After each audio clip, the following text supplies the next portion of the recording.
Meer Venrayse-producties in Schouwburg. SP wil openbaarheid oud papier. Het is vandaag 19 mei, dit is het Pelemaasjournaal. Schouwburg Venray heeft gisteravond het programma van het nieuwe seizoen gepresenteerd. Dit werd gedaan op het podium van het theater. In een bijzondere huiskamersetting mochten alle gasten een plekje nemen op het toneel. Een aantal artiesten die aankomend seizoen op de planken staan, lieten een klein voorproefje zien van wat men kan verwachten. Hiermee wilde de Schouwburg de mensen kennis laten maken met het nieuwe programma.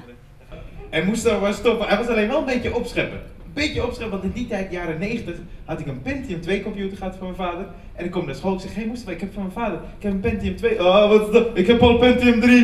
Ik dacht, ik zou het. Had ik een PlayStation, nieuwste. Ik zeg, kom, ik heb een PlayStation. Oh, ik heb al een PlayStation 2. Toen dacht ik, nou, zijn Nederlands is toch niet zo goed. Dus die weken na ga ik naar de bijlesklas. Ik zeg, hey Mustafa, ik heb een nieuwe tweewieler gehad. Oh, ik heb al driewieler. We hebben veel cabaret dit jaar, een aantal leuke toneelvoorstellingen, maar ook wat grote namen zoals Ali B, Tineke Schouten, Hans Lieberg. Maar vooral ook een aantal hele leuke co-producties, grote co-producties van Venrayse bodem. De Schouwburg heeft landelijke namen op het programma staan, maar wil ook meer ruimte bieden aan Venrayse voorstellingen.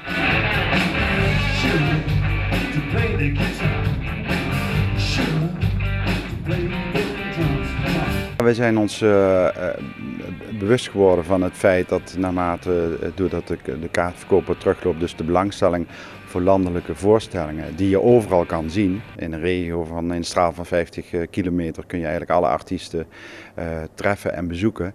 Dan hebben we onze kracht gezocht vooral in het lokale, door verenigingen en amateurgezelschappen weer te prikkelen om hier hun voorstelling te komen geven. Dat prikkelen houdt in dat de prijs van de zaalhuur wordt verlaagd. Bovendien kunnen verenigingen de kosten terugverdienen door zelf werkzaamheden uit te voeren. De Schouwburg wil ook gaan verbouwen. Dat plan ligt er al een aantal jaar, maar lag even stil door het onderzoek naar een cultuurhuis. Nu dat niet doorgaat, gaat de Schouwburg verder met de plannen, inclusief de realisatie van een tweede zaal. Om in de breedte dit gebouw te kunnen exploiteren.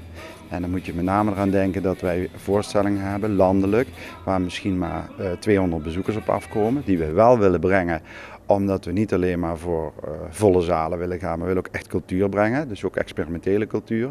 Nou, die kunnen we dan dus zetten en kleinere voorstellingen kunnen we in een platte zaal zetten.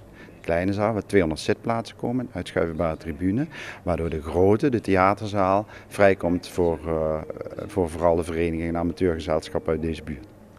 De kaartverkoop is gisteravond van start gegaan op de vernieuwde website. Alhoewel er nog maar net kaartjes kunnen worden gekocht, loopt de verkoop tot nu toe beter dan vorig jaar. Venice Oxy Action, die adverteert met de volgende zin.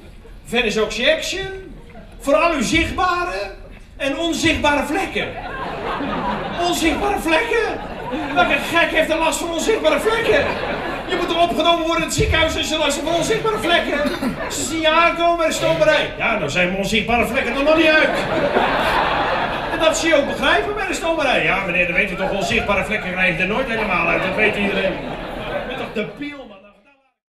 De SP boycott de besloten raadsbijeenkomst over de inzameling van oud papier op donderdag 21 mei.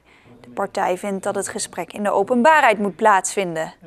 Het huidige contract voor de inzameling van oud papier loopt binnenkort af en er moet een nieuwe aanbesteding plaatsvinden.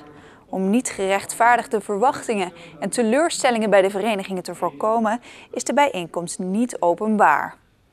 De SP is van mening dat deze vergadering in alle openbaarheid gehouden kan worden. Niet alleen de politiek, maar ook de direct betrokkenen zijn gebaat bij een open discussie over dit onderwerp. En tot zover dit Pelemaasjournaal. Deze uitzending wordt herhaald tot en met woensdag 6 uur 's avonds. Donderdag is er weer een nieuwsjournaal. Weer of geen weer, bij ons is het altijd vakantieweer. Aankomende nacht is het droog. Het koelt af naar zo'n 6 graden. Morgen overdag zijn er zonnige perioden, maar er vallen ook enkele buien, die mogelijk gepaard gaan met hagel en onweer. Het wordt 's middags tijdens droge en zonnige perioden maximaal 15 graden. Ik wil u bedanken voor het kijken en heel graag tot donderdag.